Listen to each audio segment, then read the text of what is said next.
Hey YouTube, welcome to the channel. Hope you're all doing well.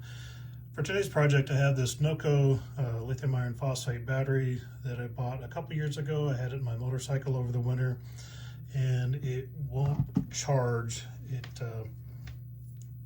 If you put the voltmeter on it, you can see here we have pretty close to 0 volts. I've tried the Noco charger. Set this up here, and then if you hold down this button for 5 seconds, it'll go into force mode and the lights will blink, and you just select the chemistry, so lithium. It'll go through for about 5 minutes, and it puts about 19, close to 20 volts on the battery. I've done that 5 times, no luck there. I've also got my power supply over here that's set to 12.8 volts, so that's usually a pretty good way to charge a battery if it'll take a charge at all. You can see there's like 0 amperage going in, so it's not taking a charge whatsoever.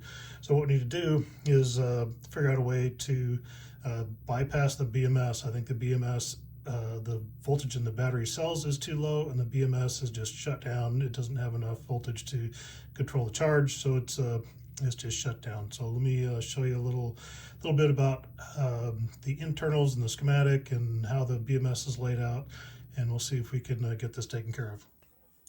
Here is a very simple schematic of the Noco battery. You have the positive terminal with about 12.8 nominal connected directly to the cell pack, which is down in the bottom of the batteries.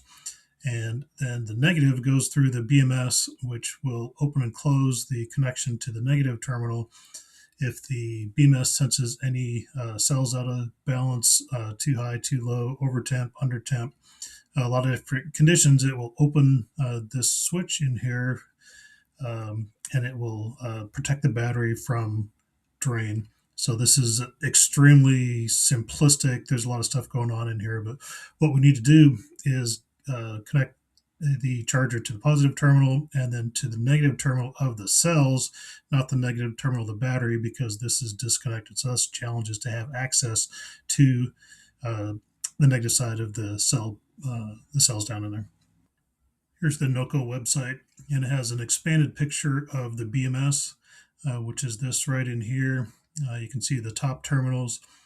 For the NLP5, this is negative and this is positive, and you'll see on the other ones that the terminals may be switched, so you have to be careful of that. But what we want to do, this is the post coming from the negative, and this is a post coming from the positive, and this is the red wire going to the positive side of the cells, and this back here is the wire going back to the negative of the cells. So what we need to do is gain access to this and provide a ground to it so we can have a path to charge up the cells, so the BMS will get enough voltage so it'll wake up, so it'll charge normally.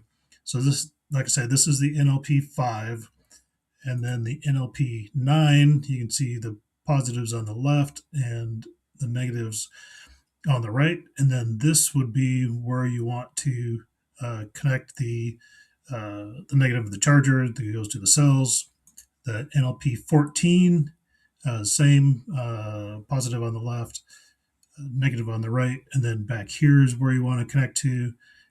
And then the NLP20 flips back to the positive on the right, negative on the left, and then this would be where we want to target. So you have to kind of picture how the BMS sits in this container, and I figure that like the base of this little drop part here is about where the board is. So if we go in slightly below and just kind of estimate where this is going to be, that would be the way to go. Have the NLP5. So this is the area we're going to target here, and kind of take some reference on where this little drop down is. And like I say, get below the board. We don't want to go into the board, and just like make a hole in the back that we can stick a wire in and connect the negative of the cells to the charger and the positive to the charger, and hopefully get some results.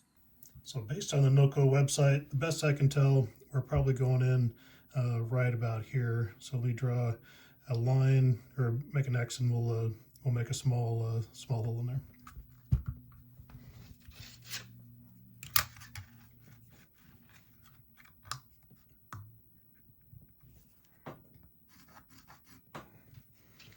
And I'll go maybe about right there.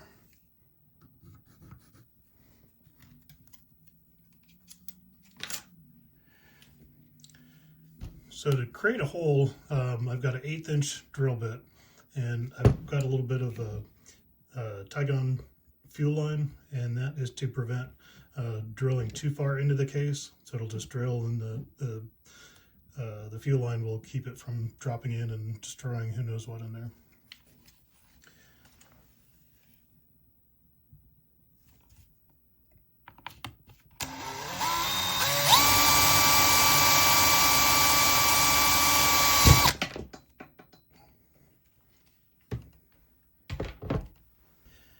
Okay, so I was going to mention, so the negative for the cells is directly across from the positive of the terminal. So make sure that you're use those Noco pictures to your advantage. So if I put positive here and reach in here, looks like we have 0.74 volts, which is pretty low, but that is higher than to the negative, which goes down to 0. So I do have access, I believe, to the cells right here. So let's get a jumper wire on and hook up the charger and see what we got going on. Okay, so I have the charger hooked up. I've got the battery in there. I've verified that this is the same 0.7475 volts or whatever.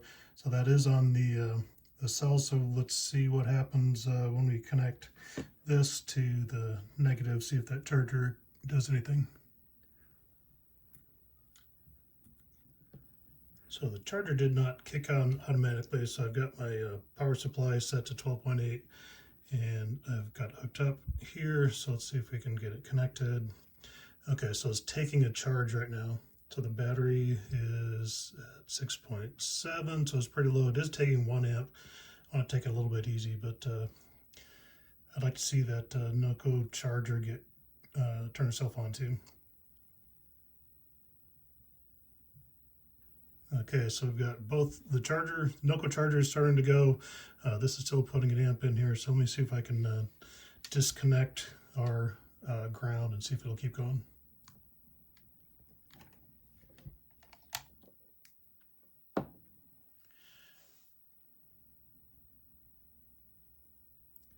So it appears the Noco is still charging, which is good. Got 9.6, 9.7. So we're charging. So that's cool. That's a step in the right direction. So we'll let it get charged up, and then we'll seal up that hole. I'll show you. Got something pretty good for it. Okay, so it's been a few minutes. We've got 13.5 volts. The Noco charger is on its 3rd bar, so we're definitely charging. We got it kicked off. So now we just have to address this hole. So what I had found for an 1/8 inch hole, which is the reason I chose 1/8 inches, you can buy these little silicone plugs, and I got, like, you have to buy 10, but it was like $5 for 10. And you can take these plugs, and I'm going to put a little bit of this silicone lube on it. And I checked, this looks like it's been used. I've had this tube for like 11 years. It lasts forever. And this is the silicone grease or lube or whatever is good for petroleum or like rubber and stuff like that. It won't chew it up. So just put a little dab on there, and that'll help seal the plug from the elements.